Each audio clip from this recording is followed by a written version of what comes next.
Thank you very much. We'll recognize the members of the committee for 5 minutes each, based on the order of opening statements for questions. Mr. Stark, I noticed the brevity of your statement, but I think your opening comments probably speak louder than anything else I could say. You said consistent with state policy. I think the members attending this hearing need to understand what that really means. They don't have a choice. But the difference in saying that there's a tower there now, and I acknowledge it based on the base of the tower, if it did fall, it would get outside the fall zone.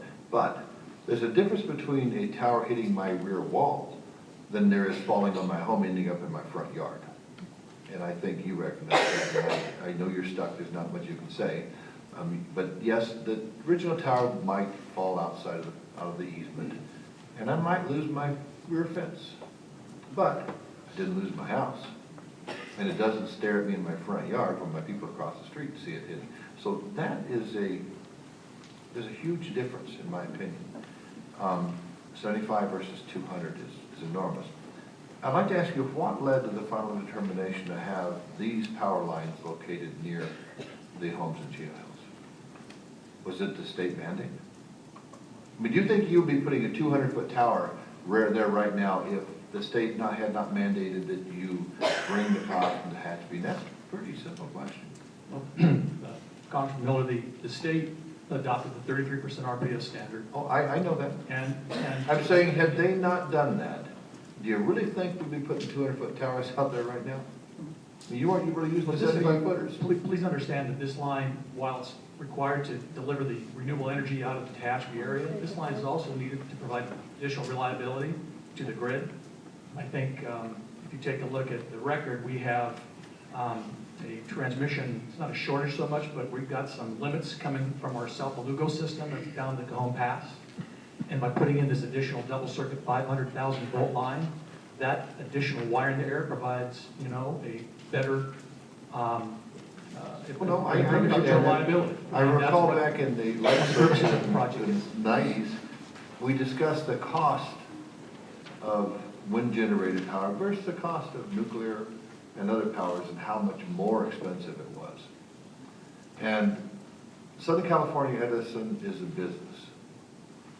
And no business is going to go out and spend far more money for something that they could provide the same product for at a lesser rate.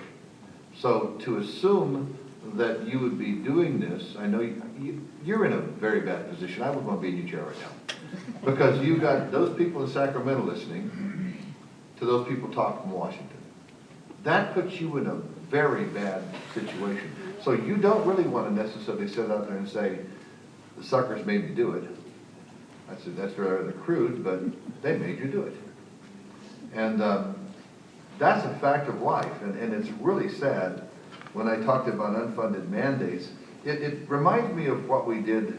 We tried to extend the 241 toll road down to South County. It ends up right now in Rancho Santa Margarita. We wanted to have it go to San Clemente and all the way down so we could remove the impact on the 5 freeway because there's a bottleneck. When you have the 91 and all these freeways leading into the 5, and the only way you get down to San Diego and South County if you're going that direction from LA and Seminole County is the easiest ways to go that direction. But there's a huge bottleneck. And what we did a few years ago is we owned a Marine base down there, federal government. And we thought it would be nice and we'd give an easement to the state of California to have a state park down there. So when we wanted to run the 240 toll road down, guess who wouldn't give us an easement through the state park we let the state use? State of California. And when it came to the Chino Hills Park, federal government also funded that with a grant. So we've been bit 2 times for trying to do the right thing in California, and the citizens of this state seem to be suffering for it. And it's a sad statement, but the opening statement speaks for itself, and I will not question you any further because you're in a very difficult situation. Consistent with state policy, and luckily we have individuals like Kurt Hagman to fight for the people that they represent. Mr. Krieger, the homeowners located near the overhead high voltage transmission lines have difficulty obtaining mortgages, particularly with FHA, compared to people who aren't adjacent to those lines. Well, my previous testimony was said is that according to FHA standards, as long as it's outside of the easement, they do not. But again, it is up to the appraiser to basically comment on the marketability. Don't you think that appraiser's gonna look at there and go, oh my gosh? Absolutely. Okay. It's a human That's person. what I thought. Right. Because you got kind of hissed that a little bit when you were just trying to make a statement, and I don't think we give you enough time. But I think you were trying to get to that point is, now there might not be a regulation against it or a requirement against it, but is there going to be an impact without a doubt? Is that a fair statement? Absolutely. Okay, that's what I thought you might say, and thank you for that comment. Ms. Prophet, describe your experience with FHA in Chino Hills and California Market General. How did FHA ensure individuals take advantage of the FHA insured mortgage program? Is it quite common? I feel it's very common. I don't have the facts and figures in front of me, but would be happy to get that back with you. In my personal experience, I work with a lot of first-time home buyers, and I'm also currently working with parents that are helping their children buy homes. And many times that FHA financing is what is making the difference between them being able to buy and not being able to take advantage of today's market. In today's marketplace, it's absolutely crucial to have that available. Absolutely. Mr. Henderson, you go through processes in appraising homes that are located near overhead high voltage lines. A 75-foot tower versus a 200-foot tower. Give me your opinion of what the difference would be. Well, I can't really give you an opinion as to value, which is what my opinion would be worth. But yes, unfortunately, without seeing the data, it would be very difficult to give a well, let's give an actual let me make it value easier for you. opinion. But I would think that it would be significant. Yeah.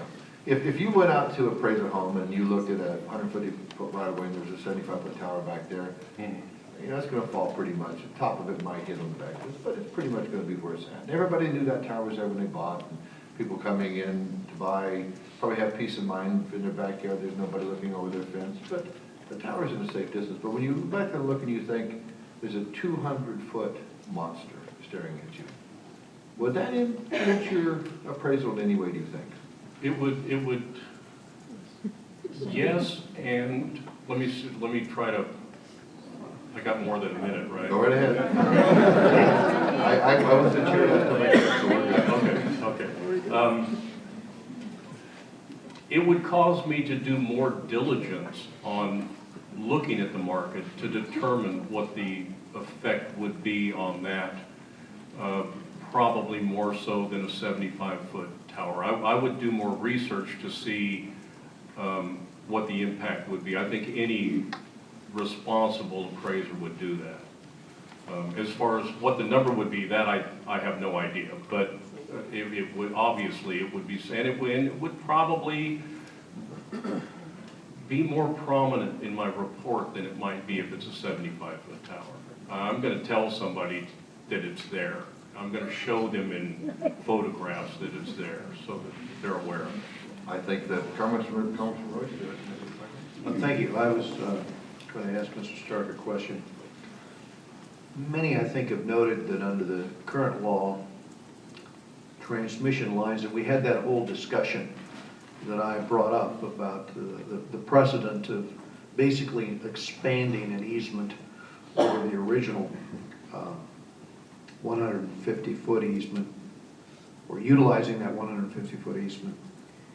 Many have noted that transmission lines of this magnitude are not allowed within, I think it's 350 feet from a public school. And that may even be for 230 kilovolts, but they're not allowed within 350 feet of a school.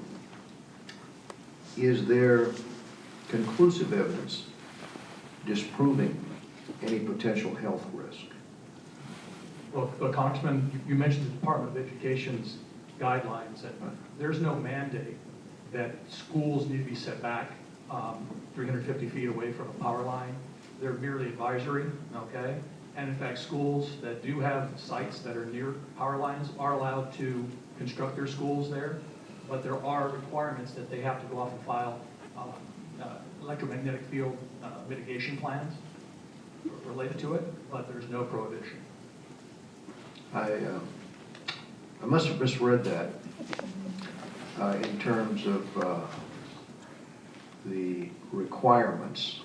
But you're saying that what they have to do instead is if they're within 350 feet, they have to file these mitigation plans. Why do you think they have to file these mitigation plans? Well, I think the PUC and other scientists, they really there's no agreement, I guess I should say. I understand on the that. scientific. Well, there may not be impact here. There may not be here. on people. In Europe, with high voltage power lines, these are usually buried. Maybe, certainly in communities this close to homes, I think they are always buried. Which brings me to another point. Because when it came to Anza Borrego State Park, and the question of what to do about the power lines there that would run through the park, the decision was made to bury the lines in some areas. And I was going to ask you what you think the impact was on the local community there and on home values there as a consequence of that alternative of making the decision to bury the lines, because one of the questions that came up was the totality of the impact. This is the issue the city raises. You know, what is the cost to the citizens in terms of the lost property value, to the city in terms of the lost revenue, to the state from the same calculus? I mean, at some point in time, you begin to understand why maybe the Europeans made the calculation that, okay, in urban areas, we're going to do the trade-off and bury the power lines because of the other costs that would need to be taken into account. Well, the Anza Borrego project that was undergrounded, Yes. that's not a 500 kV project, that's, I think, a 220 kV project that was Okay. undergrounded. Okay. I think it was in and around the state park, okay? But with respect to undergrounding 500 kV lines here in Chino Hills, I'd just like to add that there are no 500 kV underground projects in the United States today. There are only two in the world. One is in Shanghai, and the other is in Tokyo. Another's being built in Moscow. And what's being done with those lines? Those are being undergrounded. So in Shanghai, they're going to underground this, and in Moscow, they're going to underground The it. two are in operation, Shanghai and Tokyo, and one Okay. in Moscow's being built. But we're not saying it can't be done. It really can be done. I mean, Right. Technology Obviously, is there. it's been done there. Yes, it has been. And And it's been know it done can be in We're not going to say Borrego. that it can't be done. Yeah. It would be, something that would be a very expensive proposition for the state. And again, the thing that we have to worry about, I think, is in the future, we believe there's going to be a lot of new transmission in Southern California. You take a look at the load growth in California, we believe there will be additional 500,000 volt lines coming in Southern California. And if the state decides to underground here in Chino Hills, then we believe it will be very likely that there will be other communities looking to underground, and it will result in millions and millions of dollars.